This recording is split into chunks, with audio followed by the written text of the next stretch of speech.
Okay, we are live. Good evening. This is the regular meeting of the Ross Town Council, Thursday, March 10. The first item on the agenda is the roll call. All right, let's take the roll. Councilmember Breckus, Here. Councilmember Kircher, Here. Councilmember Cool, Here. Councilmember McMillan, Here. and Mayor Robbins. Here. Right. Item 2 is posting of the agenda. Has the agenda been posted? Yes, it has. Item number 3 are minutes. We have 3 sets of minutes to approve. The first is from Thursday, February 8. Are there any edits to these minutes? And if not, is there a motion to approve them? So moved.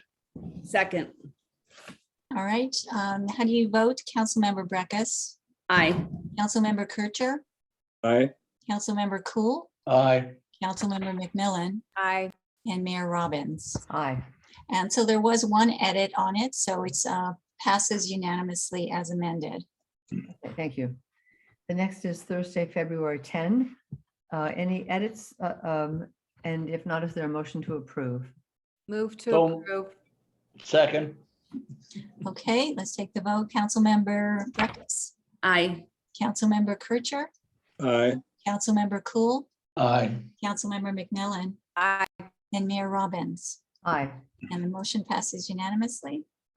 And then finally, we have minutes from the special meeting Tuesday, February 15. These have edits and the redlined edit copy, I think, was sent out to you. Move to approve. Second. And how do you vote? Councilmember Breckus, Aye. Councilmember Kircher, Aye. Councilmember Cool, Aye. Councilmember McMillan, Aye. and Mayor Robbins. Aye. And the motion passes and the minutes pass as amended. Thank you. Item 4 is open time for public expression. This is limited to 3 minutes per speaker on items that are not on the agenda. The council can't discuss items that aren't on the agenda, but feel free to offer comments about any item. Linda, are there any members of the public who have indicated they would like to speak? We have 2 members of the public out there and no hands are raised, Mayor. Thank you. All right, item number 5 is the mayor's report. After nearly 15 hours of discussion over 3 separate meetings, the Ross Town Council approved the Branson Schools application to increase its enrollment from 320 to 420 students on February 15. Branson initiated this process several years ago by beginning a campaign to change the town's ordinance that limited enrollment to 320. Voters approved Measure F in March 2020, allowing the school to apply to the town council for a change to its use permit to increase enrollment by up to 100 additional students. Use permits are required for non-residential use of property in residential neighborhoods. A key element of Branson's proposal to increase student enrollment was its promise made in campaign and ballot documents to keep traffic net neutral with any enrollment increase. Net neutral traffic was also a requirement for the enrollment increase to be exempt from further CEQA environmental review. Branson prepared a traffic demand management plan to outline strategies for maintaining traffic at the current level. Much of the discussion at the council meetings was focused on whether the traffic plan included adequate monitoring and enforcement to ensure that traffic would remain net neutral. Branson and town lawyers worked together to finalize the monitoring and enforcement conditions that were ultimately approved. These included traffic monitoring in the fall and again in the spring, with enrollment adjustments or fines if traffic levels exceed the baseline. Traffic monitoring results will be available to Branson during monitoring periods so that it can alter traffic patterns if necessary. This should ensure that enrollment adjustments and fines are never needed. Branson and the town had similar approaches to ensure that Branson's promise of net neutral traffic was achieved. The town's conditions were more robust. Both proposed conditions that would slow the initial addition of 100 students if traffic increased, and both proposed conditions that would include enrollment rollbacks and fines in Branson's proposal if traffic increased after enrollment reached 420. The approved conditions should result in net neutral traffic while ensuring that Branson remains a vital member of the Ross community. The council now turns its attention to another topic of broad community interest: how Ross, a town of about 800 homes, can meet the state's requirement to add an additional 111 housing units by 2031. These discussions begin tonight. Item 6 is council committee and liaison reports. Councilmember McMillan. Thank you. I have two reports. One is from the Climate Action Committee, which met last Monday. And I was very happy to see that Ross has the highest number of registered electric vehicles in the whole county. But it's only 11%. So we have a long way to go. Most towns and cities are well below 10%. So we're doing well, but we need to keep going. The other item that I wanted to mention was from the Marin Wildfire Prevention Authority. Right now at 6 o'clock, the MWPA is hosting a meeting on the Greater Ross Valley Fuel Break, which is a 38-mile-long fuel break that will run from Corte Madera, Larkspur, Kentfield, Ross, San Anselmo, and end in Fairfax. And it will be between 200 and 300 feet in width. And it will be cleared by hand primarily. Fuel breaks are incredibly effective in stopping fires or changing fire behavior, as I'm sure Chief Weber can go on and on and on about. Rather than have me, a non-fire expert, talk to you about this, I've asked Mark Brown, the executive officer, to attend one of our upcoming town council meetings. And Krista, I'm hoping you can coordinate with Mark and get him on our agenda for maybe 10 minutes, and he can show us the maps, particularly as the fuel break will go through the town of Ross. Thank you. Thank you. Do others have committee or liaison reports? Thank you. Then let's move to item 7, staff and community reports, starting with the town manager. Thank you, Mayor Robbins. Good evening, Mayor and council members. I have some information to share with you and the community this evening. First, I'm happy to report that on February 25th, the entire field on the Ross Common was opened up after its wintertime repair, and the Ross Valley Little League has begun their season. Also want to note that the Ross Recreation summer camps are live for registration purposes. So sign up soon. Fresh from Public Works, we've got parts of the Common and Redwood Drive will be closed off to the public during the week of April 4th through 8th. That is the Ross Schools spring break week, to clean and recondition the 3 irrigation wells that provide water for the playing field. The wells were videoed and evaluated last year by the town engineer, and the screens were found to be in need of extensive cleaning. It's believed that the reconditioning will improve the wells production and greatly reduce the need to purchase water from MMWD over the summer months. Traffic enforcement campaigns are in full swing here in the town of Ross to help calm speeding and stop sign violations in town.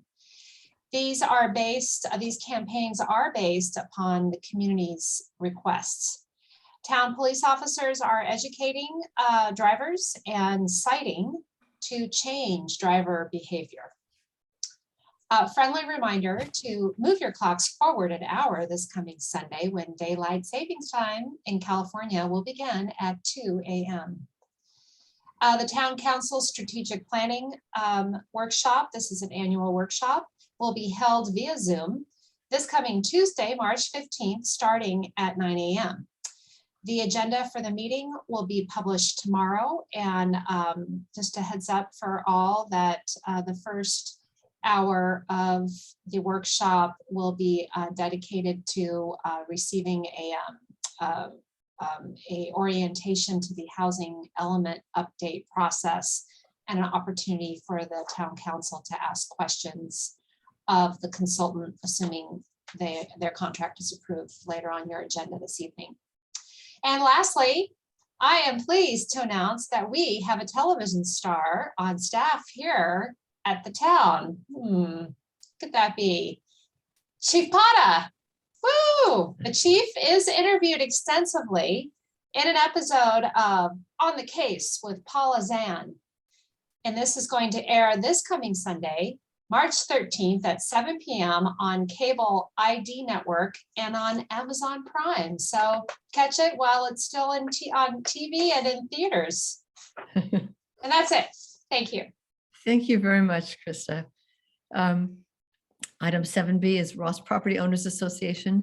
I'm not sure if there's anyone from RPOA here to give a report. Linda, can you check if there are any raised hands? Yeah, there's no raised hands, Mayor, and I don't Okay. see any names that I recognize from the, Fine. Then we'll move to item 8, which is the consent agenda. Do any council members want to take any items off the consent agenda? And what about members of the public? Do any members of the public want to take any items off of the consent agenda? no raised hands. Then is there a motion to approve the consent agenda? Move to approve. Second, All right, how do you vote, Councilmember Breckus? Aye. And Councilmember Kircher? Aye. Councilmember Cool? Aye. Councilmember McMillan? aye. And Mayor Robbins? Aye, And the consent agenda, items A through C, pass unanimously. thank you. Item 9 is town council consideration to authorize the town manager to execute the third amendment to the Ross Valley Fire Department Joint Powers Agreement. And this will be presented by Chief Weber and Krista Johnson. Thank you, Mayor. I am going to hand over the next two items on your agenda to Chief Jason Weber. Take it away, please. Thank you, Krista. Mayor, council members, good evening. Jason Weber, Ross Valley Fire Chief. Thank you for your time tonight. In front of you is, for consideration, is the third amendment to the Ross Valley JPA. The highlights really of this are in the background. We came to your council in 2020, so just about 2 years ago now, started a community engagement process regarding the replacement of the Civic Center facilities, including the fire station. The challenge ultimately was the cost of the entire project. And we had to look for considerations, from value engineering perspective, how we could bring the cost down that were manageable and ultimately could replace the facilities, which are certainly in need of replacement. That process consisted, as I mentioned, several community meetings, surveys, and ultimately culminated in your council's direction for staff to work with the fire board to look at alternative options for fire services that would alleviate about a $14 million potential cost for the fire station replacement.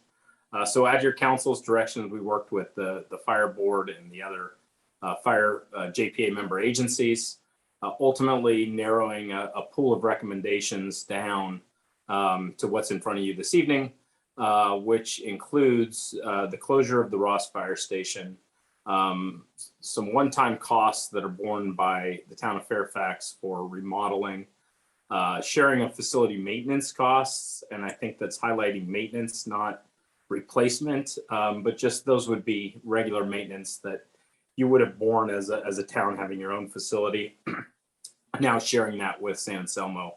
Associated service level changes, the movement of personnel, and then the capital assets piece. So that's kind of a synopsis of what's included with this option. And we came to your council in November, I think it was, of last year and discussed this in more depth. At this point, the respective councils, including yours, and that's legal councils, have reviewed the JPA and documents, the town managers, and obviously myself and others have been involved. So this has passed now. The other 3 member agencies, which include Fairfax, Sleepy Hollow, and Fairfax, or San Anselmo rather, and it's in front of your council tonight for consideration. And I'm open to any questions you have. And Are there any questions? Councilmember McMillan? It's not really a question, but Chief Weber, we did try to privately fundraise for the fire station, and that was determined not to be a viable option. So I just wanted that to be stated. Thanks. yeah, absolutely. I have a question. I think one of the maintenance costs that you referred to, that has to do with the town of Ross paying for maintenance of the San Anselmo station, is that correct? That's correct. And it was 27% of that station's maintenance? That would be 27% of an associated cost. So if there was a furnace that went out and it was $5,000 to replace it, the request would come to your council through your manager for the cost share to be 27%. And your manager, your public works director, and I think the same over on the San Anselmo side, did a walkthrough of the building, looked at the mechanical systems, assessed the building. And as a reminder, the building is relatively new. It was completely rebuilt after the flood. So the systems and most everything that would have any kind of substantial maintenance cost is relatively new and in good shape with a long service life left. And then who pays the other 73%? That would be the town of San Anselmo. Okay. All right, thank you. Are there other questions?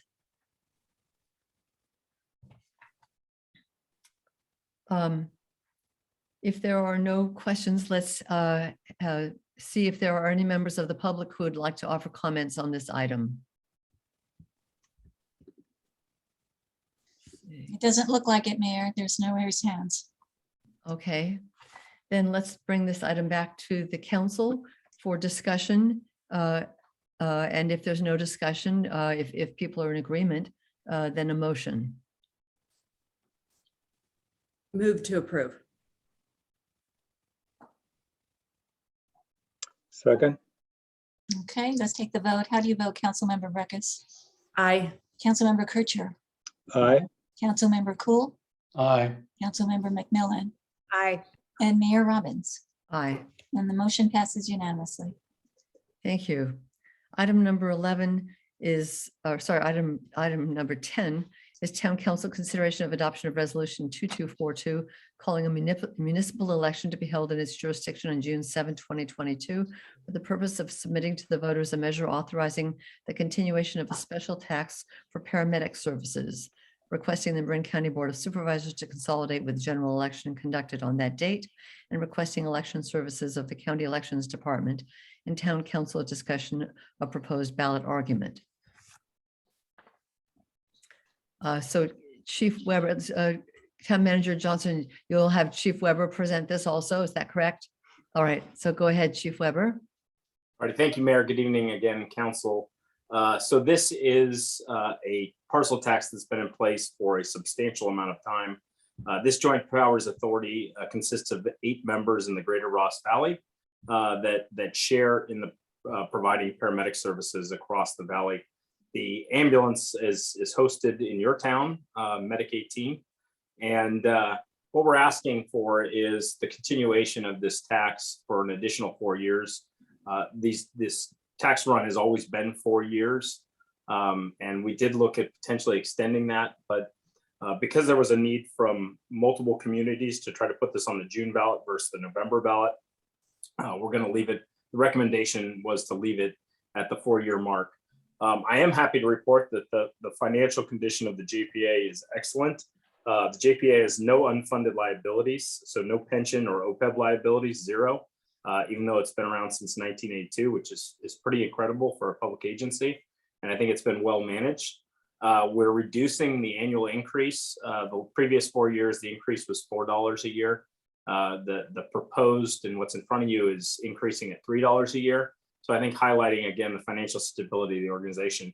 The property tax raises about 2/3 of the funding for the ambulance. The other third comes from revenues associated with billing insurance companies for the transport. Residents are not billed for the transport. And this we're able to do that, part of the reason because of this tax. So asking you to place this in front of the voters, first year would be $94.50 and increasing $3 to a total of $103 at the end, which is fiscal year 26-27. And I'm open to any questions that the council has. Are there any questions from council members? Councilmember McMillan. Yeah, I have 2 questions, Chief Weber. When this was on the ballot before, do you recall the approval percentage? Off the top of my head, no. I think it was in the 80 percentile in Ross. It was substantially high. it has never really had a challenge to make the 2/3 threshold historically. So you don't envision a robust campaign to try to get this passed? No, it is historically passed without campaigning those high numbers. Great. And then my other question relates to ADUs. And I was wondering if ADUs pay a separate parcel tax for the paramedic. And it's, of course, not a simple tax question, as I don't think there is a simple tax question. So the paramedic tax is based on a living unit. And the thought process there is obviously the service comes from the living unit, not necessarily the parcels. And it's assessed at a single living unit or 1,500 square feet of non-residential property, which would be commercial property. We believe that if the ADU is considered separately through the assessor recorder's office, it may be taxed as an additional living unit. But a lot of it, and of course, unless it was considered exempt, and a lot of it would depend on how it's registered through the assessor recorder's office. Some ADUs are separate buildings and separate living units. Others are consolidated within the main home, if you will. So that was the best answer I could get. And certainly if any of your constituents have questions, you can direct them to me and we'll work on that specific parcel. It's probably spelled out on their property tax bill, right? Yeah, I think if they're seeing other living unit taxes and they're separate, I would assume then that this would also be separate, but a lot of those I don't believe are, and I think that has to do with the ADU status and how it's taxed. Okay, thank you. Are there any other questions for Jason or for Chief Weber? You know, I have one. Has there ever been any thought to making this an 8-year tax instead of coming before the voters every 4 years? Yeah, I think it would pass. Yeah, we were looking and talking about it, actually. If we were going to go in November, I think we would have a little more time to work through the longer financial strategy. But because we bumped this up for multiple members to June, we didn't have the time to analyze, what we would need and adjust. So the 4 years allows us some flexibility. But since this is my, I think, third run doing it, I certainly would like to go 8 or 9 years next time. The town switched its parcel tax for the police from 4 years to 8 years, and it passed with about 70% of the vote. So it's certainly doable. Maybe the next time around. Any other questions for Chief Weber? Then Linda, can you see if any members of the public would like to comment on this item? There are no raised hands, Mayor. Thank you. So then back to the council. Any more discussion or is there a motion? Move to approve. Second. Okay, let's take the vote. How do you vote, Councilmember Breckus Aye. and Councilmember Kircher? Aye. Councilmember Cool, Aye. Councilmember McMillan, Aye. and Mayor Robbins. Aye. And the resolution passes. Thank you. So there's a second part to this, the ballot argument. Yeah, I was just going to bring that up. Does anyone have any comment about the wording of the ballot argument? Okay, and then how should we decide who should sign the ballot argument? I think in years past, Mayor, all 5 councils signed it, or you can decide if you want a community member to also sign it. It's sort of your choice. I think certainly some council members should sign it, and certainly probably as mayor, I should sign it and everyone else could. Is there a benefit to having some former council members or mayors or some community members sign it? What do you all think about that? We certainly can, there are 5 signatures.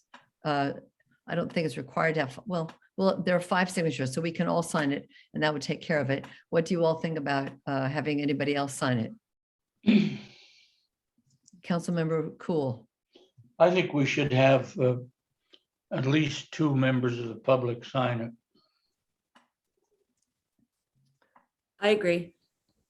Mayor, if I can, something came up, I think it was the San Anselmo meeting, and we may have to look towards Ben in regards to less than a quorum signing. So I don't know, I know not to put Ben on the spot for an election law piece, but it may be cleaner to go with 2 council members and 3 community members instead of having to come back, because the deadline to file is, at least for the main pieces tomorrow, the ballot arguments are a little further out. Yeah, I mean, the council tonight can decide to have the whole city council by motion sign it. That wouldn't have to come back. Maybe San Anselmo didn't have that agendized, but if you have the agendized tonight, which we do, we can make a motion for the whole city council to sign the ballot measure or any portion of the council. Well, if we say the council, then we can always back off from that. Is that correct? If we say all 5 could sign it, we can then add, we can take, not necessarily have all 5, or if we say all 5, then it's got to be all 5. It would be, I mean, you're gonna take your action tonight by motion, so you'd have to then amend that motion at a later date. I if you see. back off. So I think you should decide what you want the composition to be. And you could say, if you want 2 or all 5 and plus a couple members of the public, you could say, all 5 or 2 members plus 2 members of the public to be decided by the mayor, or something like that. Delegate the authority for that selection to the mayor. That's one way of doing it. I think it'd be nice if we had then the mayor and mayor pro tem do it and then them select prior, other people, and maybe one is a school board person like Feynman, maybe 2 are past mayors. And then that way, there's broad appeal and, some, history in terms of people who have been involved in the town. And maybe a current school board member would be helpful. Mm-hmm. Like the current school board president, that's kind of we can sort of look at just institutions in Ross and pick, whoever's heading them to sign. Councilmember Kircher. I think it makes sense to have the mayor and vice mayor sign. If not, beyond the mayor and the vice mayor, if not all the council members sign, then that was the question, well, why not? Do some of the council members have reservations about this, and we don't? So I would be in favor of mayor, vice mayor, and then opening it up for former mayors, council members, people who have community, have a lot of volunteer work behind them and are community supporters signing. I think that would make sense. Okay. Councilmember Cool, did you want to speak? Yes, to make this thing simple, I think it ought to be the mayor pro tem, and 3 people selected by the mayor. And I think we have a good direction of who that would be, of the sort of roles that people are currently in that would make them, people we would want to approach to sign. Any other discussion about that then? And then is there any Councilmember McMillan? If we have suggestions of people who we think would be helpful to sign, could we just email them to you, Elizabeth? I would think so. That would be terrific. Okay. Councilmember Cool, your hand is up. Do you have another comment? No. Okay. Then are there any members of the public who would like to comment on this item? There's no hands raised, Mayor. Right. So do we Mayor, have- can I just add, so next week I will want to get everyone's signature who's going to be on this argument so that I can get it in by the end of next week to meet the Okay. deadline. So just to give you the heads up on that. Okay, fine. Well, we'll talk and decide tomorrow and get signatures. Does it all have to be on one piece of paper, or can we have? Yes, there's a ballot submission argument form that everyone will need to sign Okay, in person. Yeah. okay. So we'll start on that tomorrow. Fine. Thank you. Does this need a motion, Krista? It does. It needs a motion. I'm not Okay. Krista, but I'll answer for Krista. Okay.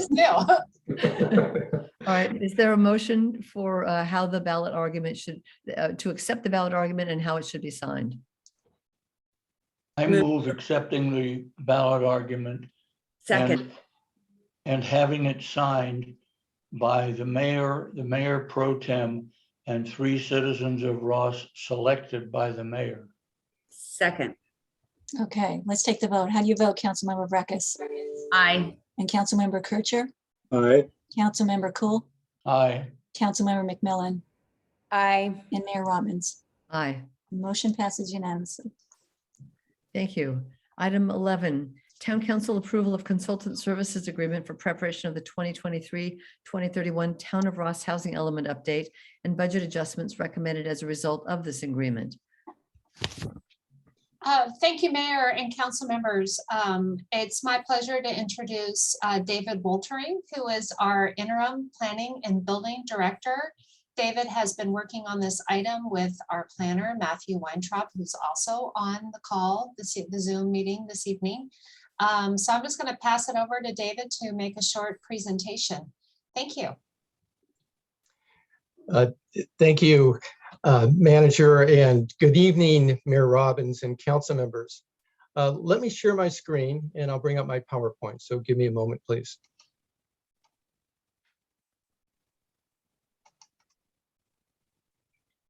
Can you help me here? Your work. I think it's coming. You're good.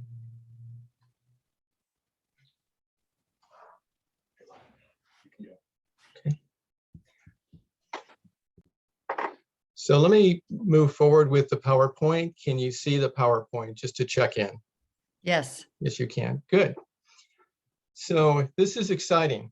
The town of Ross is moving forward with its housing element update. This is the 6th cycle update, and it's for the period of 2023, 2031.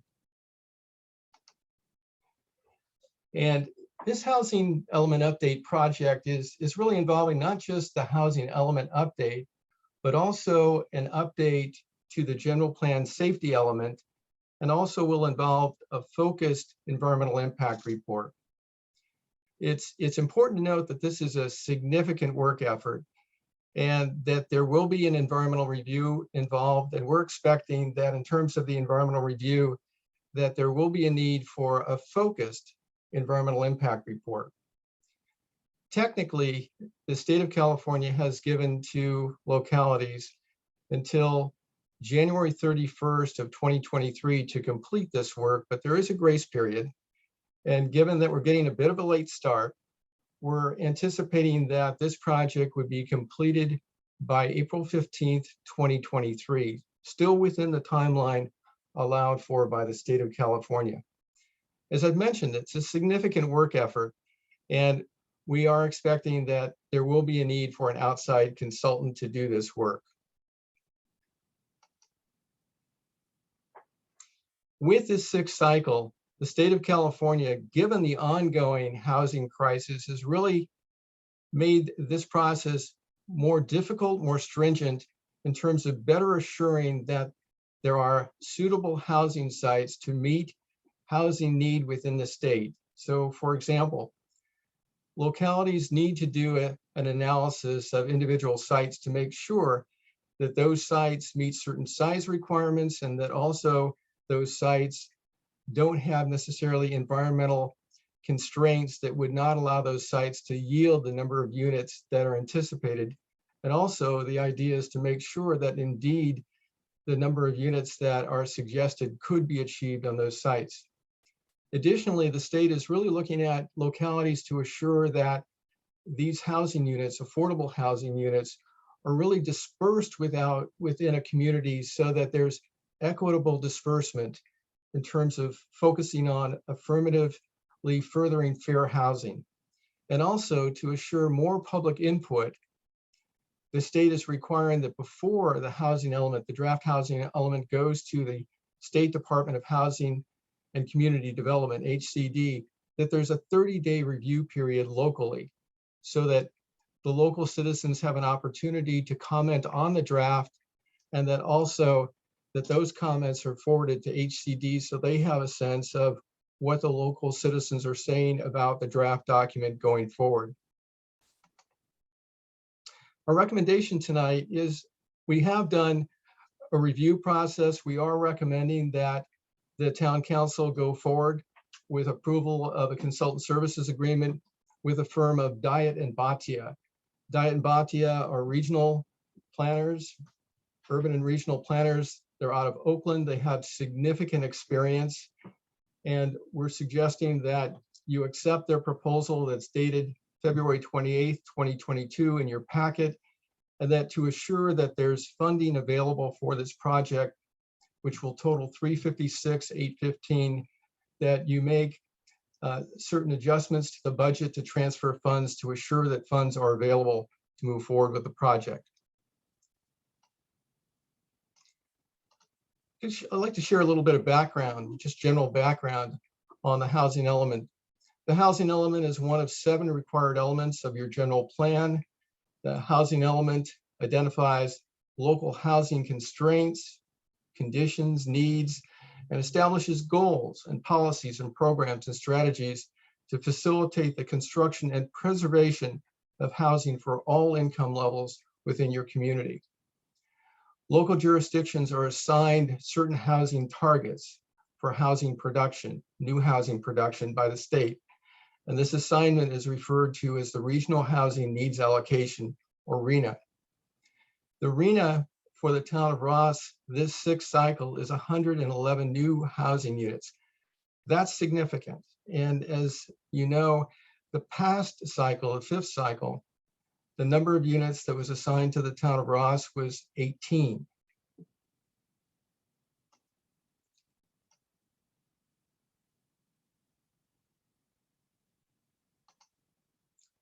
Kind of overall, kind of looking at the state in terms of the San Francisco Bay Area and the ongoing housing crisis, the state of California has really, upped the requirements overall. And in terms of the San Francisco Bay Area, the overall needs determination for this 6th cycle is more than double the prior cycle.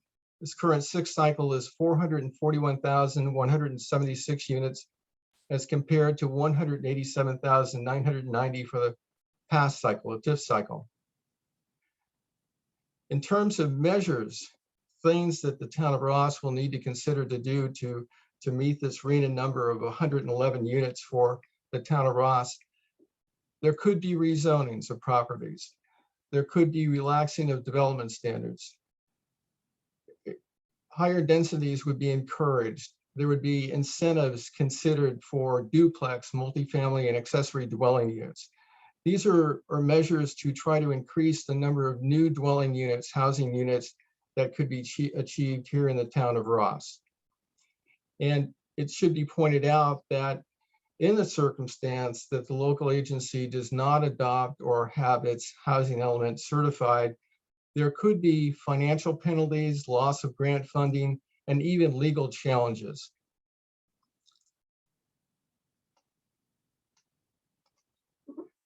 So in terms of consultant selection, the staff had put together a panel, and in terms of what are we looking for? What is the town looking for in terms of a work effort like this? The work effort is substantial. There's project management and coordination. There's public outreach and engagement.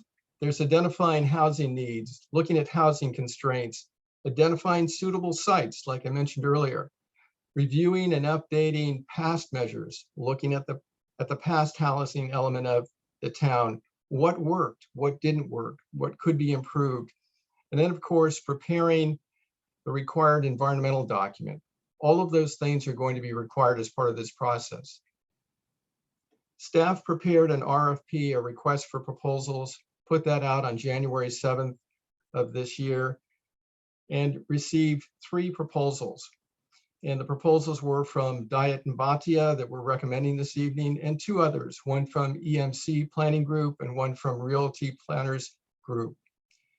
In terms of the proposed budgets, I've indicated those here on the slide. D&B, Diet and Bhatia is $356,815, EMC Planning Group $312,850, and Realty Planners Group $90,250. I think what's important to note is that in terms of the Diet and Bhatia proposal, they are looking at preparing a focused environmental impact report, and these other two firms did not. I think that's pretty important.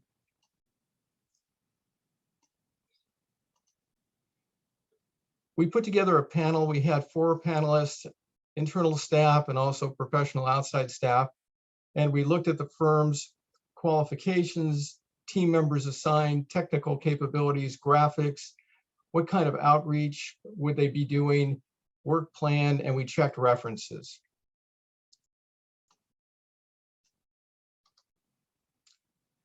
Diet and Bhatia came out on top in most all categories, and in some cases substantially so. We feel that Diet and Bhatia offers a particularly strong project manager principal who's here this evening and would be available to answer your questions.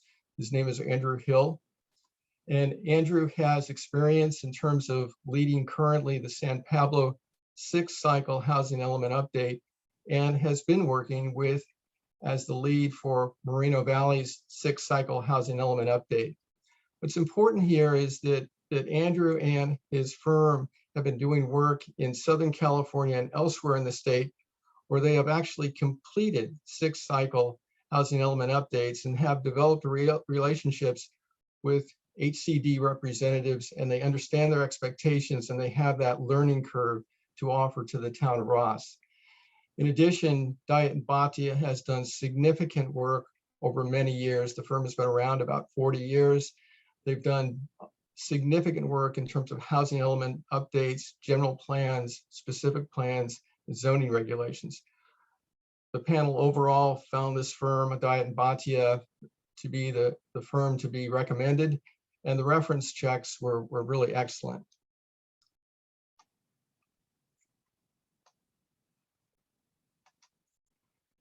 To give kind of a sense of the cost, as I mentioned, this proposal is $356,815, and kind of looking at nearby communities and what they're spending, and trying to look at firms, actually looking at communities where they're using consultant firms to assist them or prepare the documents.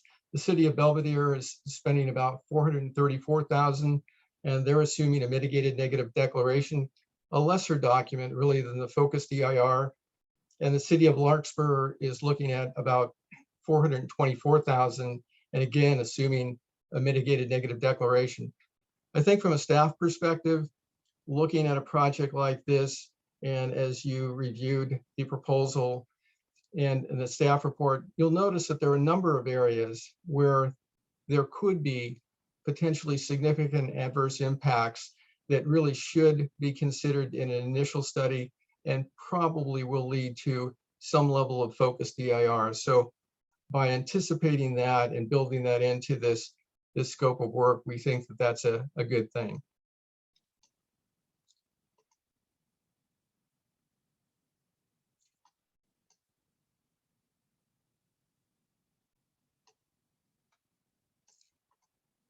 So in terms of the proposal, Diet and Bhatia is really proposing a phased approach, 4 phases, 4 basic phases: a startup phase, a phase of drafting the plan, public review, and then adoption and finalization.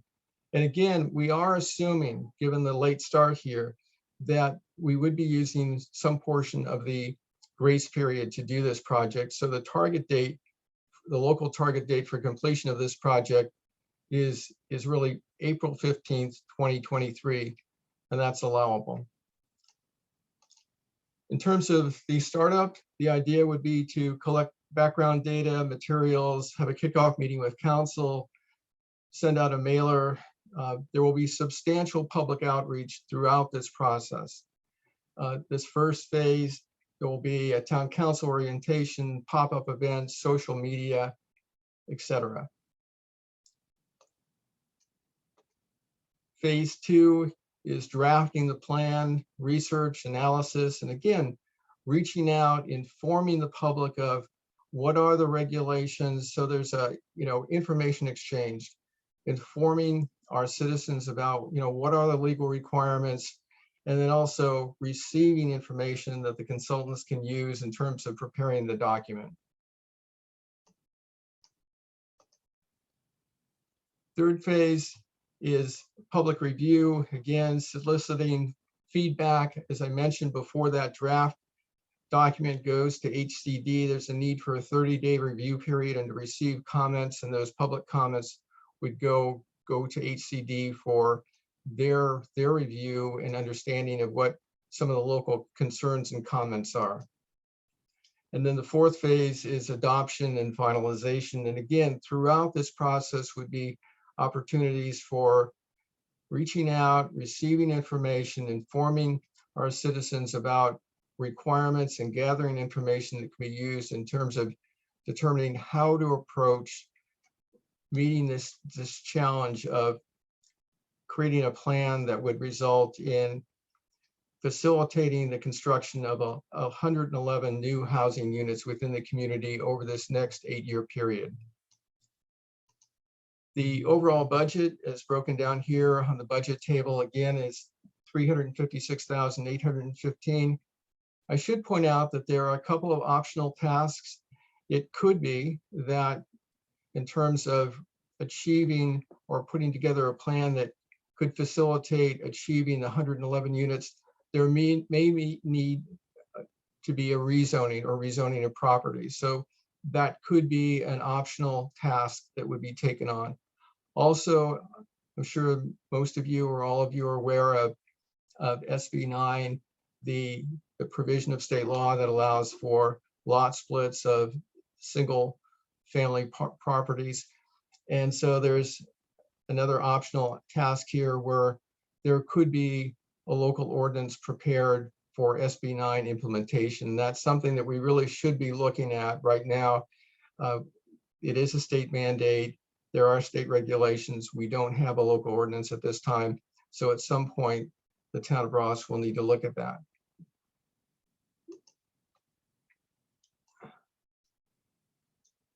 So that's kind of my overview in terms of this project. We are recommending to go forward with Diet and Bhatia as indicated in the recommendation. And Andrew Hill and myself and Matthew Weintraub are here to answer any questions you may have. Thank you. Thank you very much. Let's start with questions from council members. Councilmember Breckus. You're muted. Sorry, I thought that presentation was excellent. And so I think it's very helpful, but I did have a question. I wanted to know, number one, the recommended company that we're using, have they worked with a town like Ross, a small, with the difficulty of infilling because we don't have that many vacant parcels? And the other thing that I have wondered about is, you know, I thought it was totally out of the box, but I had wondered whether we could incentivize ADUs even with, like, you know, a financial incentive. Just throwing it out there, 10,000 to build an ADU, which I thought was like probably dead in the water just because I've never heard of it. But then I mentioned it to somebody who lives in Napa and they said, Napa has a program very similarly where they're actually paying people to build ADUs, just because I think that's a probably easier way to infill without changing Ross. And so I just wondered if they have worked with a community that, you know, looked at ADUs for the majority of the RHNA allocations. So What I might do in this case is ask if Andrew Hill could be brought up and could respond to that. But I'd also like to just talk a little bit about the incentivizing that you're talking about, Councilmember Breckus. I think that in terms of going forward with this process, that definitely will be something that the consultant team, council, and staff will be looking at in terms of how do we achieve those 111 units. And I think that in the proposal, Diet and Bhatia has already identified the fact that there is a tremendous opportunity here in Ross to bring forward ADUs, accessory dwelling units, as one way of filling that gap. meeting that need. And I think that as we would go forward, the idea of looking at incentives certainly would be analyzed. What would it take to actually have people come forward? There are probably quite a few ADUs, well, not necessarily approved and permitted ADUs, but ADUs in this community that could come forward under perhaps an amnesty program and be approved, be counted, and be used. So those kinds of things definitely will be looked at. And to the extent that we can bring Andrew up and have him respond to the communities they've worked with a tremendous number of communities. You know, Antioch, Carson, Redlands, Fairfield, Moreno Valley, Turlock, Carlsbad, Oakland, a broad range, and many, many more. You know, Diet and Bati, one of their specialties is housing element updates. So they have tremendous experience with a broad range of communities, but perhaps Andrew could speak to that as well. And he's on the panel now. So go ahead, Mr. Hill. Yes, good evening. Thanks very much. Yeah, we have worked in a number of small built-out communities that really value community character. I recently did a general plan update for the city of St. Helena, but we've worked in cities like Pleasanton, Half Moon Bay, throughout the state. In the proposal itself on page 7, there's actually a map of all the different communities in the Bay Area where we've done general plan and housing element work. So that might help to answer your question as well. I think the second part of your question as relates to relying on ADUs, I think is going to be a big part of the strategy for this project. In terms of, I'm not sure if I'm aware of any other community anywhere in California that has relied largely on ADUs for satisfying their RHNA, but I would definitely say that Ross is not a typical community, and it's not going to require a typical solution. You know, David in his presentation mentioned some of the new requirements around site suitability, and in particular looking at, you know, where the flood zones are and where the fire risk is. And so we'll really have to consider those factors very closely and determine, I think, come up with a really thoughtful strategy for accommodating Ross's RHNA while respecting elements of and aspects of community character that local residents value so highly. And ADUs and SB9 lot splits really do offer an avenue for Ross to do that. Thank you. Thank you. Are there other questions from council members? Councilmember McMillan. There's no way we can like buy housing units from San Rafael or Novato or areas that have a lot of land. There's no trade-off, right? If through the chair or through the mayor, I can answer that question. So actually in San Mateo County, in counties where they do a coordinated effort between and the jurisdictions together prepare their housing elements, the state has allowed for built out jurisdictions to make a payment. Whether or not that would work in Ross, you know, still remains to be seen. I think what we need to do is coordinate with the county effort, which is ongoing, and see. So for example, if there was a jurisdiction in Marin County that has, you know, a lot of capacity, more capacity than they need, but maybe they don't have the wherewithal to do rehabilitation of existing lower income units or something, and the town, because of, you know, flooding issues and fire issues and other factors, isn't able to, you know, accommodate all of its RHNA within, you know, within the city limit, maybe there would be an option for the town to make a payment to assist that other community, you know, with development of housing that wouldn't happen otherwise. And so cumulatively within the county, everyone is helping to achieve that RHNA number. Can't promise, but it's certainly something we it has been done in San Mateo County, and if we can make a strong case, there may be an option to do that with the state, but it's certainly something we can explore. So that's something that would be included in the work that you're going to do. Yes. Okay. And then the EIR document is something that you all can get done by April 15, 2023. Yes, we have plotted it out in the schedule. You may be aware that the EIR process has sort of defined timeframes for asking for public input, incorporating that feedback, presenting a draft. So that's all accounted for in the schedule. We have one of the things that we do both the planning and the environmental in-house here at our firm. So the same planners are working on the documents, which really helps to smooth the process, because when it comes time to write the environmental document, well, those people are already steeped in the local details and they've helped to prepare the policies so they can really produce it effectively. And so I think that'll help that we have those capabilities in-house to be able to complete the work on a streamlined timeline. And you all mentioned a 30-day public review period. I assume that period is built into the April 15 deadline. Yes, it is correct. Okay, thank you.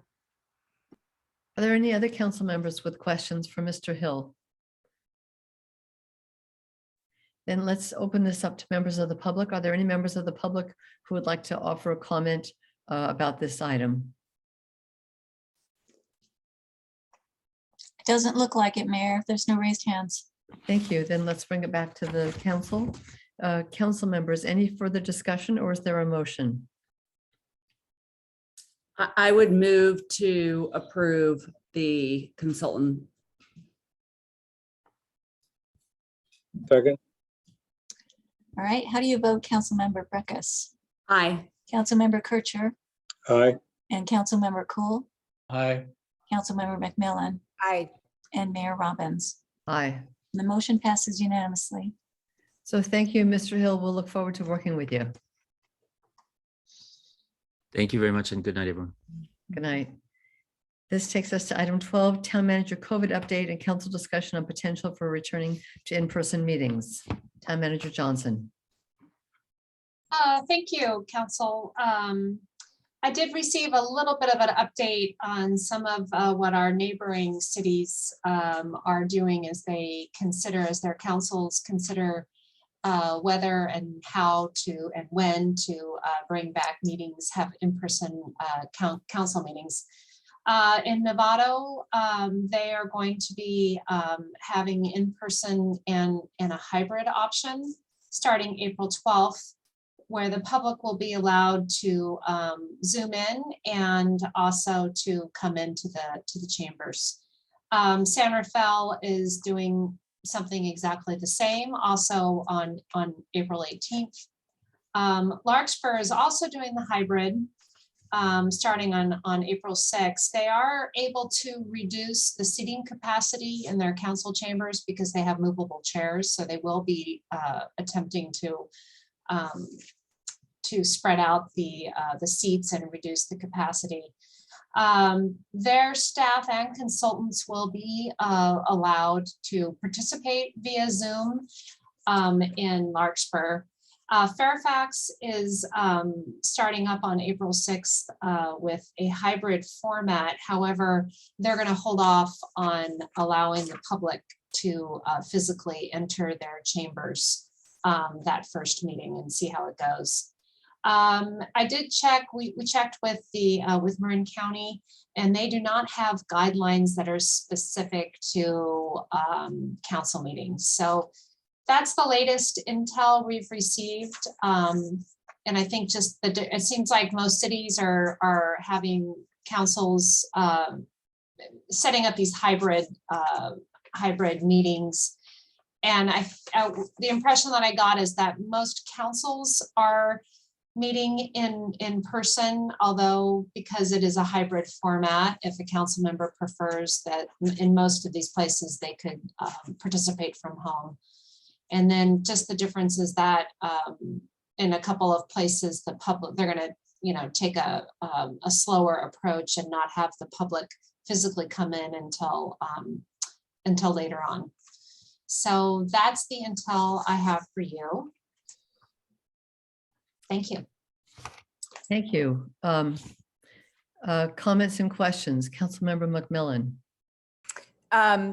Does our chambers have the capability of having a hybrid public / in-person council meeting. Yes, it does. I'd like to ask our town clerk to respond. She's more familiar. Yes, we are set up for it. We set up last summer thinking we were coming back and then that didn't happen. We haven't tested it though, so it will be a learning experience for all of us. Thank you. Councilmember Cool. Well, I would like to propose that starting with our April meeting, it would be appropriate for us to have a hybrid process by which the members of the council and or the public can attend in person if they wish, but we also have Zoom capabilities so that members of the council or members of the public who choose not to appear in public can participate without doing so. Town Manager Johnson. Yeah, thank you. I just saw Town Clerk Linda. Can you comment on the ability for Zoom for members of the public if you're Right. What the council can expect? Yes, so we are set up to only hear their audio. So anyone that wants to comment publicly, when it's public comment time, I would bring them in just like I do now. And you would hear them through our speaker system speaking, but you will not see a video of them.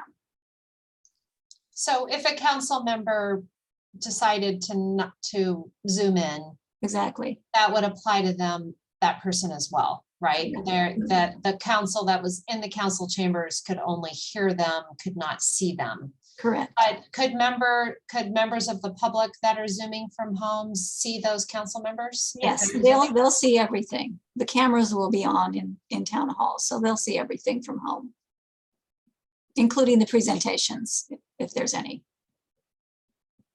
Okay, but the council that's sitting at the dais will not see anybody that's Zooming in. Anybody that's commenting publicly from home, no, they will not. And if a council member is from home, participating from home, only their audio is available, right? That's correct. Okay, thank you. Is it still a Zoom system, Linda? I mean, that is they would log on to Zoom just as we all are logging on right now? Yes, we would still have a meeting. You guys would be on the dais, and the folks that want to be at home can be at home. I would open up the meeting and it would run very similarly, except it's being handled by a videographer who's going to be doing the camera work and capturing who's speaking in the room and the presentations and that sort of thing. If a council member had a computer on the dais, could they just zoom into the meeting also and look at the public and see them as they're speaking? I think you'd have feedback if you have two different computers in the same room on Zoom. Okay, so Ben Stock and then Councilmember Breckus and then McMillan. Just a real quick comment, if a council member did that as we're zoomed in, we'd have to follow the old Brown Act rules where that their house would, we'd have to notice it at their house. Once we go back in session, we wouldn't be adopting the resolution that was on your consent agenda tonight. So then which triggers the old Brown Act rules. So you can still do it as long as there's less than a quorum of people zooming in, and we'd have to post the agenda at your house and make your house open to the public. Just want to throw that out there. Thank you. Councilmember Breckus. Well, that's really an important piece of the information. I just want to say that, as many of you know, I got a golden retriever right during shutdown, and I've got this puppy that wants in and out the whole time of the meeting. And so I have to do that. I'm dying to go back, just so everyone's clear on that. But I've also always felt like I have 3 kids that are out and about in this community. 2 got COVID over the holidays. I feel like I'm the weakest link here. Because I'm not willing to say you can't go out and about. I just feel like they have to. But I also feel like I'm probably the weakest link on this council for that. So I have some nervousness around that, although I'm feeling like we're heading in the right direction for all that. But I just also, that's what I'm carrying, is the fact that I have three teenagers that are running around in the community and kind of ground zero for COVID. And, I'm a little nervous about the fact that I could be at a council meeting and then, potentially, that's my concern. So I'm just putting it out there as one of my concerns. Thank you. Councilmember McMillan? So I'm getting a new golden retriever puppy next weekend, but hopefully I'll have people here to help me let him or her in and out. And I have people living here too who have given me COVID. In January, I had COVID. My question is, though, are we going to require council members and the public to wear masks during these meetings?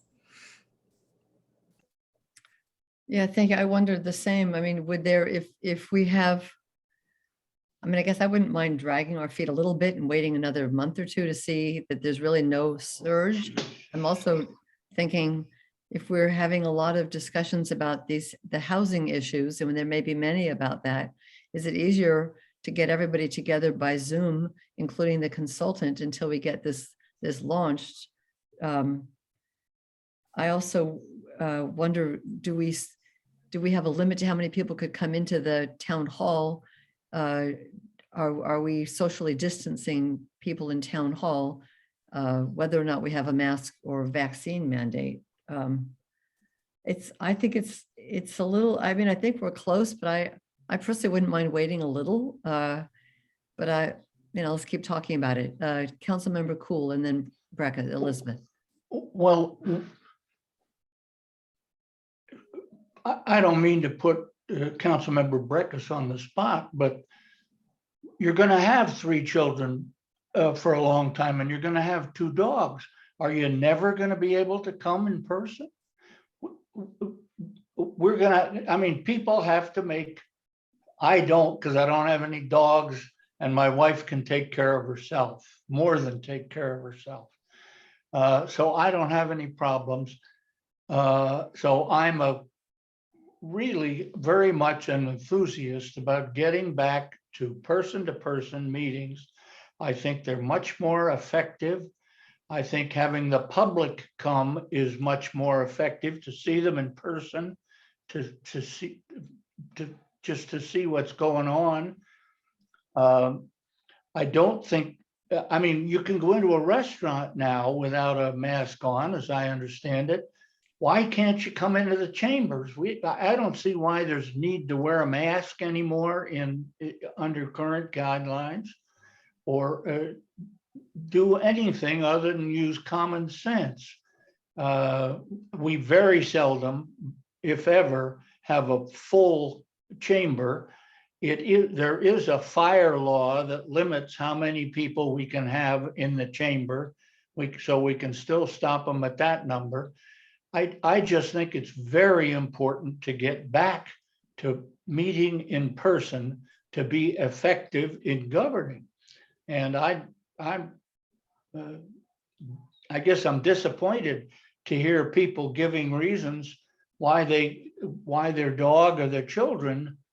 I mean, I understand the problem, but when you ran for office, you had 3 teenage children, and you certainly expected to come to the meetings in public then. What's going to change in the next few years?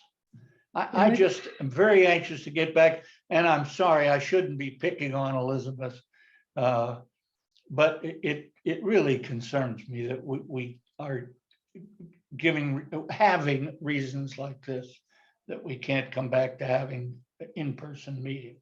Thank you. I think it's a little more that, I mean, we've had a good month without any variant, but it's like, it's been 2 years of COVID and we've had 1 good month. And so I think that For some of us, speaking for myself, there's a little bit of a reluctance to jump right in and say, okay, we're done with COVID and there won't be new variants and everyone's vaccinated and everyone's protected. I don't know if that's the case. So, I mean, I kind of like the idea of, another month or two to make sure that really it's quieted down and then I'm all in, but that's my opinion. Councilmember Breckus.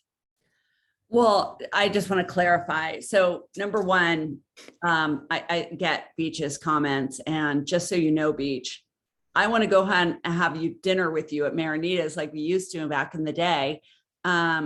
It's not that the dog is preventing me. That's actually why I don't want to be at home.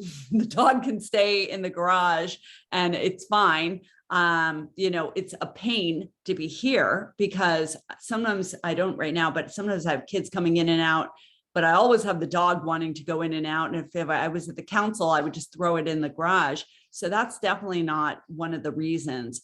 My biggest concern is giving any other council members COVID because I have kids. And by the way, 10 years ago, when I ran for council, I did not have 3 teenagers. I might have had 1, but I definitely didn't have 3. So that's, just a point of information. So, my concern is really, I had friends that literally didn't want to hang out with me because I had 3 teenagers that were potential COVID risks. And so, that was hard, but I certainly don't want to go into the council and expose council members to COVID. And I felt like I am more at risk than the average person because I have a big household with kids out in the world and that kind of thing. I'm dying to get back to council. I would love to see all of you. And I totally agree with your point, Beach. So, I would be open to it. I wonder how many people we would have in it. And I do wonder if this housing element is going to bring out a ton of people like we have with the Branson level of meetings. And then, we should probably consider some parameters around that.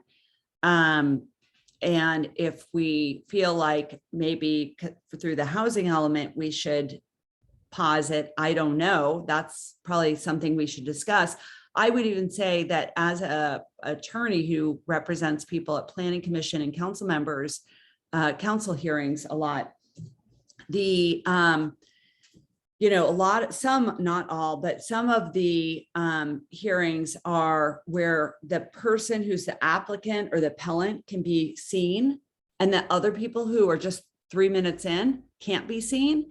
And it's really unfair because the fact of the matter is when you can see people's face and hear from them, it's different than when they have just their name up and they're not being able to do that. So it is a little bit of an equity thing with the way that we're doing this. And I'm even a little bit concerned, and I wonder if Ben has opinion, if a council member was not on, was not being able to be seen, would there be a problem? There was a case, I'm sure you know, Ben, in LA where council members were supposed to be listening to an incident, and instead they were all texting and they were walking around. They were totally not listening.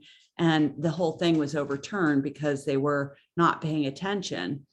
And so I'm just wondering if we had a hybrid situation and a council member, whether it's because of their immune compromised or just like they're sick or whatever, was not visible, would that be a problem for them voting on a matter because they're not being able to be seen and paying attention?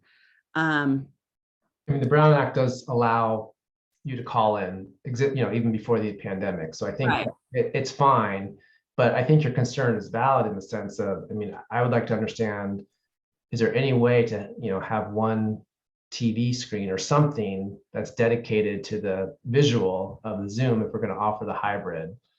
Most of my other public entities are doing that. So there's got to be a way we can fashion that in the chamber some form or way, just maybe not each individual council member having a Zoom tablet, but at least a screen somewhere dedicated to the visual, because I do agree with Councilman Breckus. That's going to be a challenge if you create this Zoom platform for hybrid to make it effective. Yeah, but so, and then back to the other point is we're about to have this housing element. It could attract tons and tons of people that could want to come into the council chambers, or maybe they find it more convenient to Zoom. I don't know.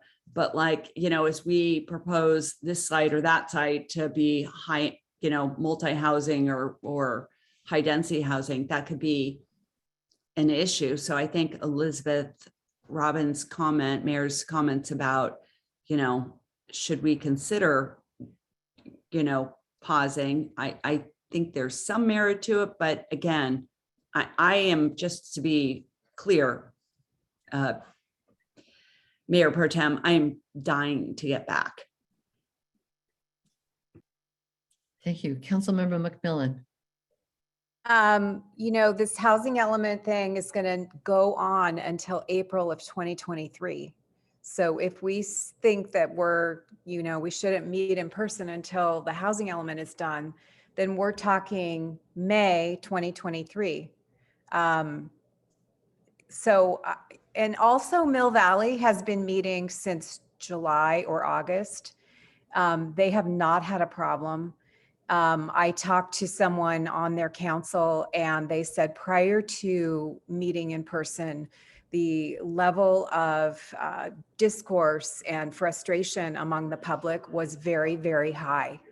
And once they went back to in person, the temperature of everyone, the whole community has come down, and everyone acts more civil when people are in person. And I think we saw from the Branson experience that I think we would all benefit by having people be in person with us. I think we should try it for a month, and assuming that things don't, you know, blow up. If 2 days before our meeting in April, things are blowing up, then we can just move it to a Zoom meeting. But if things are continuing along as they're going, I think we should go back and try it out, and, you know, be prepared to pivot if we need to. But, you know, it's been 2 years. What about waiting until we have, as Ben was suggesting, a Zoom option, a screen option in the chamber so that we can see the face of the person who's speaking? Because it is true that right now we see everyone and we won't see everyone. I do think that's kind of a problem.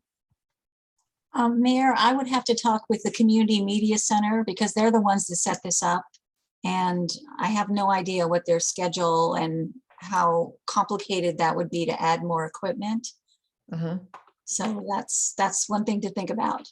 I don't know how fast I mean, he works for all the cities, so he's really, really busy right now.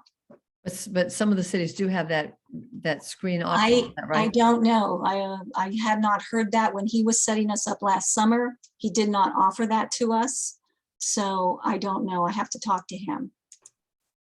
And Ben, how quickly can we pivot Zoom to in-person, Zoom to in-person? Do we have, you know, Brown Act issues, or, you know, can we switch back and forth at kind of at will?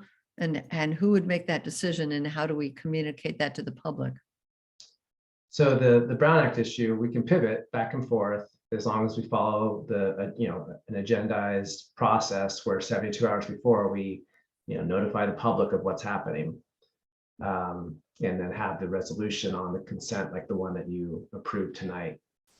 So you can pivot back and forth. And it sounds like, I mean, if I can take the liberty of summarizing some of the things, one of the bigger concerns is bigger crowds. So perhaps, you know, Krista and I can come up with some guidelines that if we have an agenda item that's going to have a larger crowd, we can talk about a hybrid format. Or another public entity I know what they're doing is creating limits of space in the chambers, and public wait outside, and after one person speaks or several people speak, then those people exit out and new people come in. And there's different ways of handling a larger item while not having everyone come inside and pack the chambers. So, you know, I'm happy to work with Chris to develop some sort of policy if the council wants us to do that as well. Town Manager Johnson, and then Councilmember Breckus. Thank you, and thank you, Ben. And I want to preface this by saying I don't want to sound like we are can't do at all. However, when it comes to, first of all, I had an experience last summer where people that were coming to council meetings where I was working temporarily just plain didn't care. And so we had to really have a police presence to enforce these rules that, about spacing and so many people able to come in and had to have quite a presence of city employees to be able to, be the traffic guard and here in Ross, well, first of all, maybe nobody's like that, right? Maybe everybody's nice and it'll be a on your honor type thing and everybody will follow the rules. But we don't, it'd be very difficult for us as staff to run out there and whether it's a belligerent person or just trying to say, okay, 5 people can come in, okay, the rest of you can come out. Because Linda's our town clerk. She absolutely has to be busy doing the Zoom and doing the meeting. I need to be doing stuff. I've got, it's just that would be a little difficult because of how small our staff is. Other cities probably don't have as much of an issue. So, maybe we just need to do it for if there's a big item, although looking ahead at housing element, and sometimes that does generate quite a bit of interest. We could play it by ear and do as Ben suggested. I just kind of want to do a little, don't want to be can't do, but kind of want to manage your expectations too. Thank you. Councilmember Breckus. Well, I went, recently, I had a chat with a school board trustee. School board trustee meetings have been terrible. They've literally been attacked throughout the pandemic. And they were saying that they eliminated Zoom and went just to, in-person meetings because they were like, the attacks were crazy and people were at home and they had nothing to do. And 3 drinks in, they were just being so awful to the board members. So they're like, no, Zoom, we're out. And it was kind of interesting to hear. And so they're, she was saying that they're back in person. And, I do think that our Branson experience was really telling because I don't think people say the same thing when they have to look you in the face and, talk to you. And so I even though we voted to, create this hybrid thing that we now have the technology for, I'm just not sure that that's the best thing for, communication within the town. That was just one thing I wanted to say, because even as we create this, or try and figure out how to get to in person, which I want, Beach, I want this, trust me. I also feel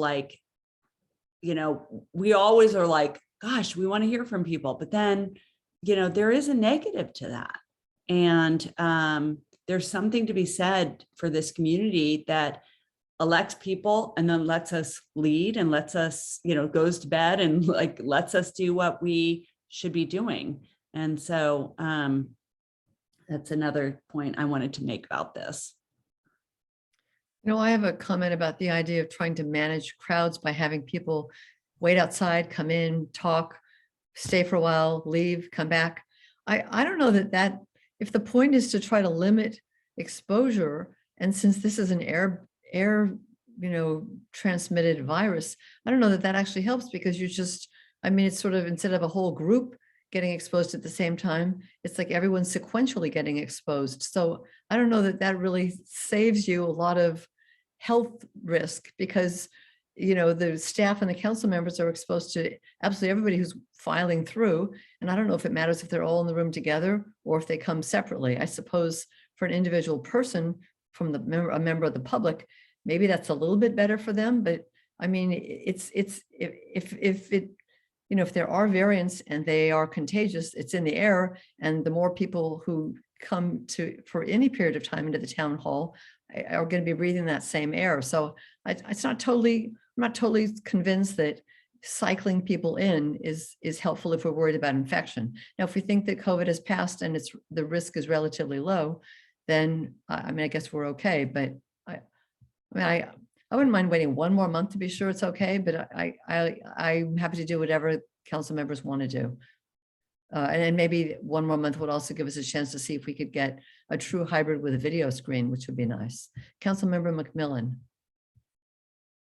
Well, I was just going to say, I went to a huge rock concert in San Francisco at the Warfield, right? And I waited in a huge line to get in, and everyone was packed in there. We had to wear our masks, but it was fine. It just wasn't that big of a deal. And I think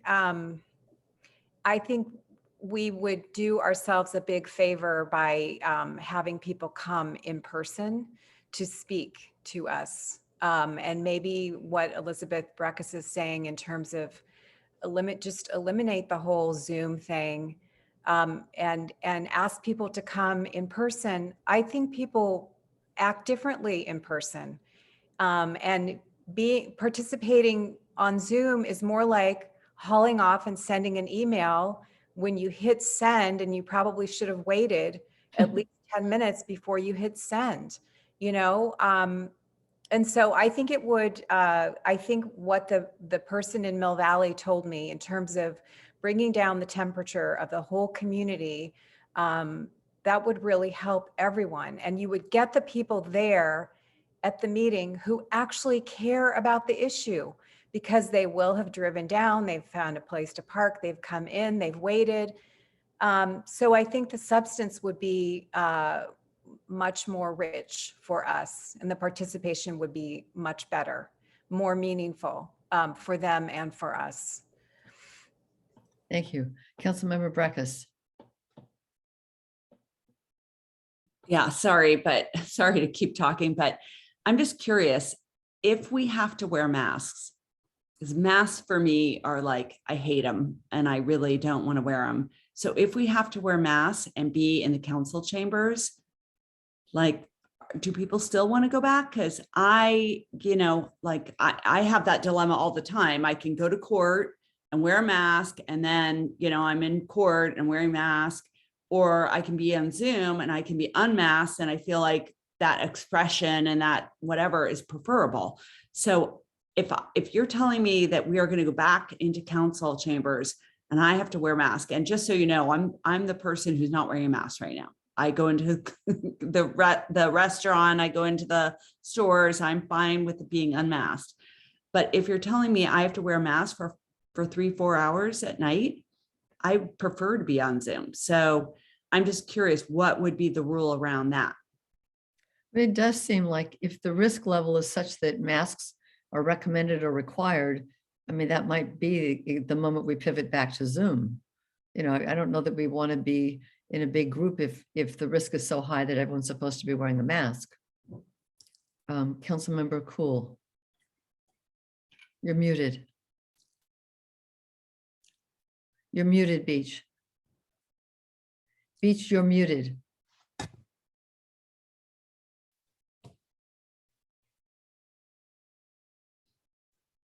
I'll have to repeat what I said. It's my Yes. understanding that you can go virtually anywhere without a mask unless somebody, the operator of the premises, tells you they want you to wear a mask. I'm not interested in coming back with masks, but I don't think that the guidelines or common sense require masks anymore. Yeah, I wanted to understand if I came into the chambers and I just told you I have 3 kids and they're out and about, like, can I wear no mask? And is everyone okay with that? That was my question. Yeah, I mean, my guess is we would follow the county mask guidelines. And if no masks are required, then no masks are required. My particular point would be if masks are required, I think we at that point ought to rethink, do we really want to be in the council chamber together? Councilmember Kircher. Yeah, I think some of these meetings do go on for a while. And wearing a mask for hour after hour can get to be very uncomfortable. I will say, though, that what's the practice is, even in places that require masks, masks. The current practice is you sit down at a table to have dinner. Let's say everybody takes their masks off as soon as they sit down. So the reality is in a restaurant, virtually everyone is unmasked except for the waiters and waitresses. So I would, if we're going back, if we're going to require masks, I'd rather not go back to in-person meetings. My sense is that for now, things are better. We're having, the weather is warmer. We're coming up to the summer months. Actually, we have an early start on summer, it looks like from recent experience. And so I think it'll be better until the fall. The fall is really going to be the test when we see whether there are new variants and new county mandates and so forth. But I would be in favor of going back to personal meetings without masks if everyone else is comfortable with that. Sounds like that's the consensus, and that there's also an interest, if possible, to get a screen for the Zoom participants, but that wouldn't necessarily hold up bringing us back in person. Is that the consensus? Councilmember Cool.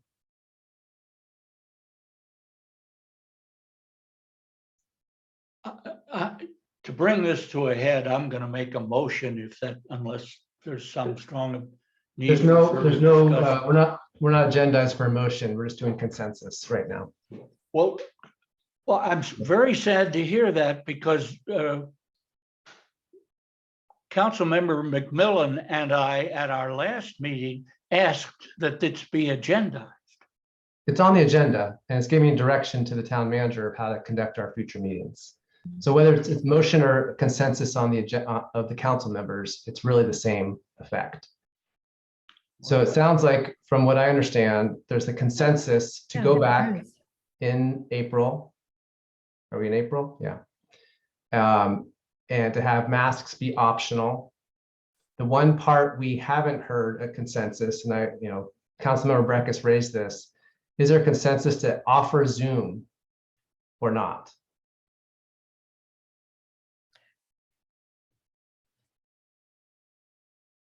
I think we should try it. I mean, we have it. We're set up for it. I'm sorry, Councilmember McMillan? Yeah, I think we should offer it too.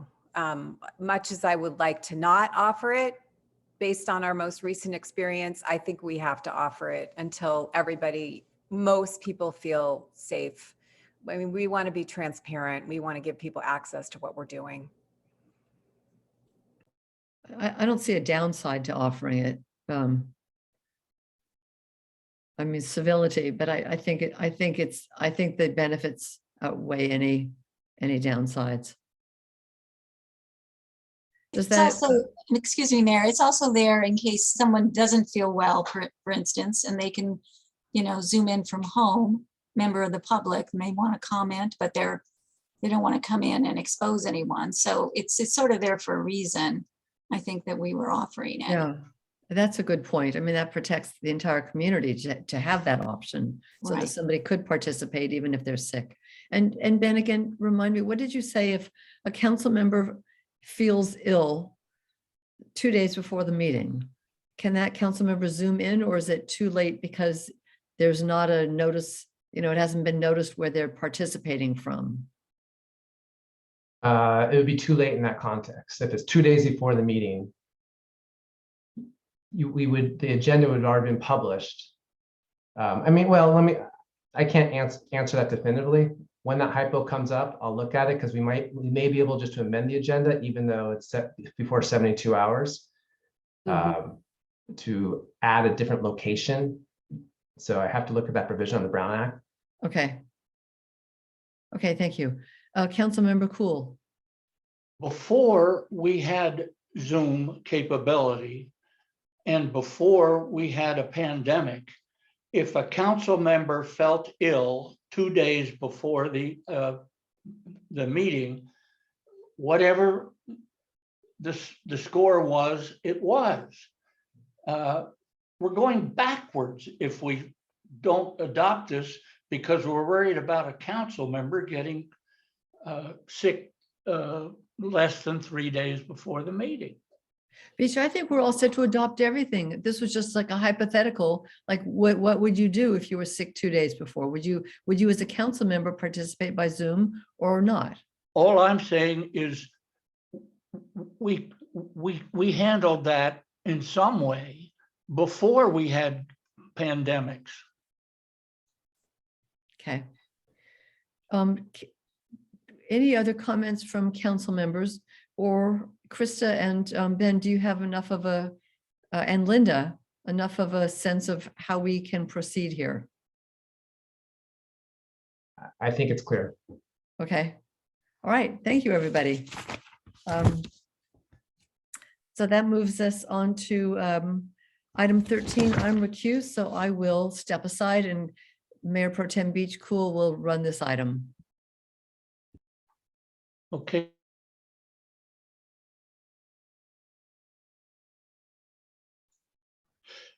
Item 13, 58 Shady Lane. Do we have a staff report by our planner? Yes, thank you, Mayor Pro Tem and council members. I'll start my presentation. Item 13 is the planning application for the Wigington residence at 58 Shady Lane. And the property is considered a substandard property, a substandard lot. It is less than the minimum lot size of 20,000 square feet. So it's just a little over half the minimum lot size. And it's also less than 45 feet in width. So it's much narrower than the 120-foot minimum lot width for the property. So for those reasons, it is considered a substandard lot. We see that it has a single family dwelling, a little more than 3,000 square feet on the property, tucked in pretty close to the sides, which is pretty much required. And we'll take a look now at the site plans for the project. And I would note that, if the normal application of side yard setbacks were in place, the side yard setbacks would extend almost to the middle of the building.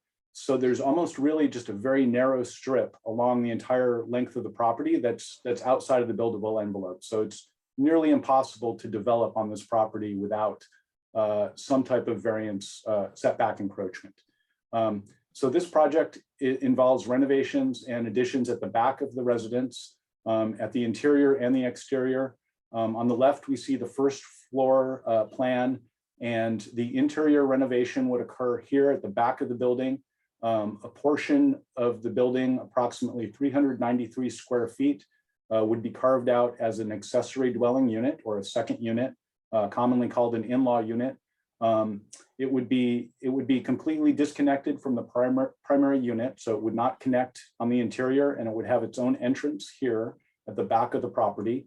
A new rear entrance would be constructed to allow for the ADU entrance as well as a rear entrance to the main house. This portion of the project is considered ministerial according to the state's affordable housing regulations and the town's current regulations. The ADU itself is subject to administrative approval and does not actually require town council approval. The second portion of the project is subject to town council approval, and that occurs here on the second story. So this is the roof plan, and the proposal is to transfer the amount of square footage that's converted to an ADU to an addition to the back of the second story. And this is allowed under the ordinance. It's called an ADU exception request that goes to the council. And we can see in building elevations, this is the existing side building elevation. This is the front of the home. There's an existing dormer on the front of the roof. And then here is the proposed side elevation. And we can see that the project would add a rear dormer at the back of the roof. It would be actually below the level of the existing roof ridge and totally behind the building. So it would not be visible from the front of the property. So the front elevation would not change at all. And we can see here in the 3D rendering that it would be set back at the sides substantially so that it would not be built up directly from the side walls. And in this view, we also see the new rear entrance that would be constructed. This is the proposed ADU entrance directly into the second unit or the in-law unit. And then the primary entrance to the main residence, or I should say the rear entrance to the primary unit would be in this location. With respect to the request to transfer floor area from the ADU conversion to somewhere else in the main residence, this has been requested twice before to the council, and it's been approved. The first time was at One Winding Way, where 470 square feet of converted ADU space was allowed to be transferred to new additions at the first and second story. And also 7 Upper Ames, where 523 square feet of converted ADU space was transferred to new additions also at the first and second story. This project would proposes to transfer 295 square feet. So actually much less than either of the previous projects. The Advisory Design Review Group did review the project. On January 18th, they reviewed it for the first time. They actually reviewed a previous design of the project. At that time, they recommended some revisions and resubmittal. Specifically, they recommended simplifying and minimizing the design of the second story addition. The applicant did accomplish that, and by doing that, they actually reduced the size of the addition by 93 square feet, and they simplified the roof line, and that is the project that, that the town council sees today. And then at the second review, there was a split vote. There was general agreement among the 4 voting ADR group members that the final design was complementary to the building. However, 2 ADR group members did not agree with the project in concept in terms of the principle of transferring floor area from the ADU at the first story to an addition at the second story. And 2 ADR group members indicated that they preferred that additions happen at the first story and that they would actually prefer to see a detached ADU configuration. So they made those comments, but they also made comments that indicated that the project as proposed did meet the minimum design review standards for architecture, design, and bulk and mass. They also made comments generally that there was a proposed rear deck that would have extended off the back of the building. And there was some objections to the size of that, and that raised deck has been entirely removed from the project so that the only addition is at the second story. So given that, staff recommends that the findings can be made for design review. First of all, that the project meets the purpose of design review by providing excellence of design that's in scale and quality with existing development and preserve the character of Ross. Secondly, that it's consistent with the standards in the code with respect to form and massing and materials and colors, which are complementary to the existing residence.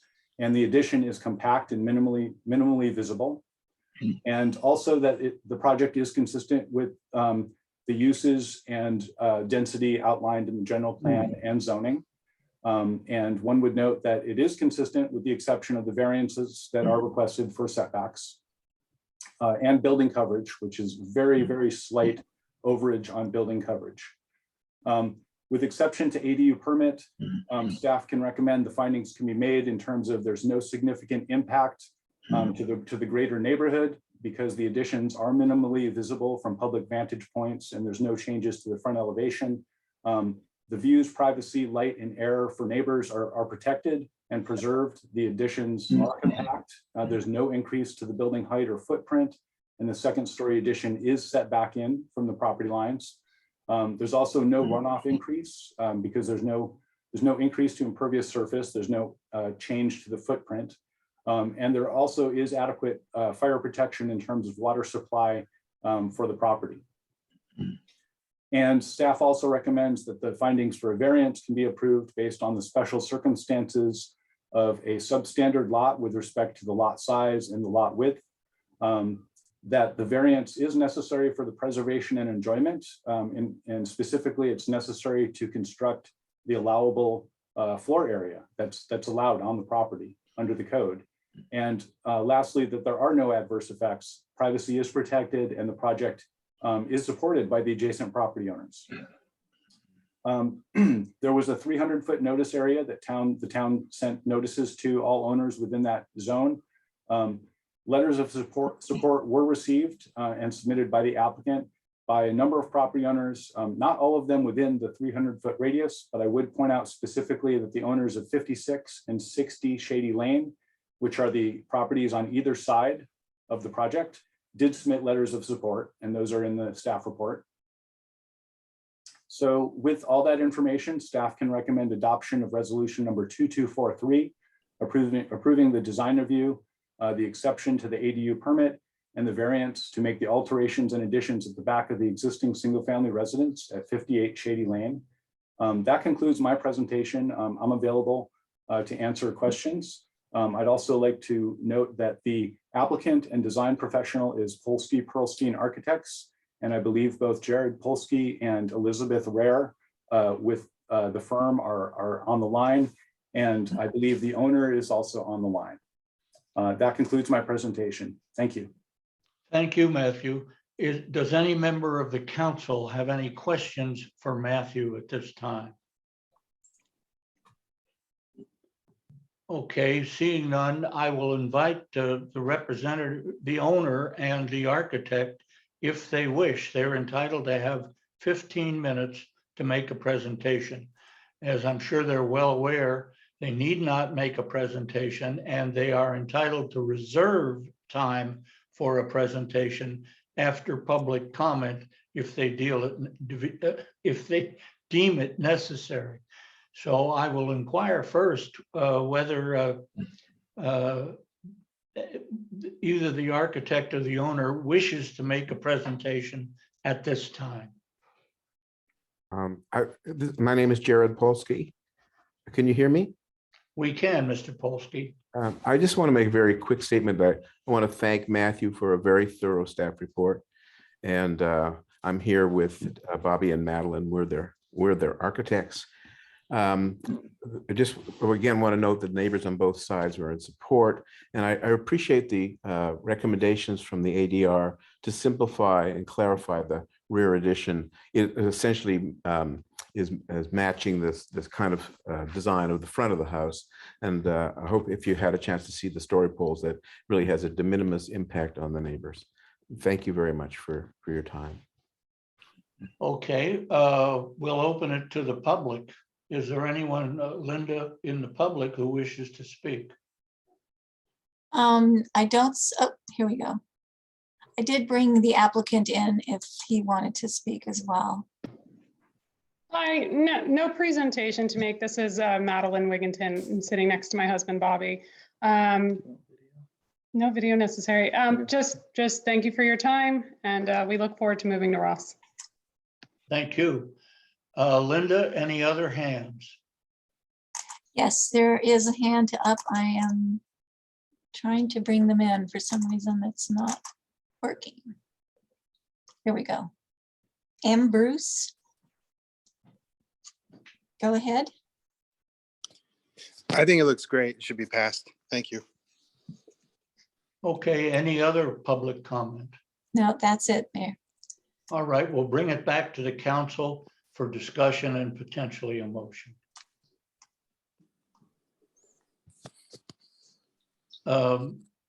Ms. Breckus? I was just going to say that, you know, when I looked at it, it didn't seem like it was intrusive to the neighbors, and it was fine. Ms. McMillan? You know, I think since we have done this with 2 other projects, we really don't have a basis not to do it here. And I know the ADR committee was concerned with that. I don't think they understood that this has been done twice in the past. And I also think that we need to be, in light of what's coming down with the housing element, we need to be supportive of people putting in ADUs. So I'm in favor of this. Okay, any other comments from members of the council? I don't see any. Would somebody like to make a motion? Move to approve. I'll second. Okay, right. let's Let's take a take a roll and Councilmember Beckus, how do you vote? Aye. And Councilmember Kircher, Aye. Councilmember McMillan, Aye. and Mayor Pro Tem Cool. aye. All right, the motion passes unanimously. Okay, so that completes the items which our mayor is not entitled to participate in. And do we have a means? Oh, she knows. Okay. So thank you. That takes us to number 14, council correspondence. Any correspondence that council members have received? So I just have one of the Ross residents, Doug Ryan, who lives on Sir Francis Drake, has been corresponding with the flood district staff with concerns about mitigation for his house, which is likely to flood if upstream projects are done. I don't think that there's anything that the town of Ross can offer him at this point. I think it's at the county level, but just that's a correspondence that I've received. Anything else? Can I just comment that totally support Doug in his questions, but I also just would say, I don't know that it's likely to flood. I think it's a question and an important one. And I totally support him continuing to communicate, but I just want to make the comment that I don't know that it's likely to flood. I think that's still an open question. Okay. Okay. Any other correspondence? And then future council items. All right, then the meeting is adjourned. Oh, wait, Councilmember McMillan. I was just going to reiterate having Mark Brown from the MWPA come and speak to us about the Greater Ross Valley Shaded Fuel Break. Okay. Thank you. And Councilmember Cool, did you have something, a comment? Okay. All right, then good night, everyone. The meeting is adjourned. Thank you so much. Thank you. Hey, everyone.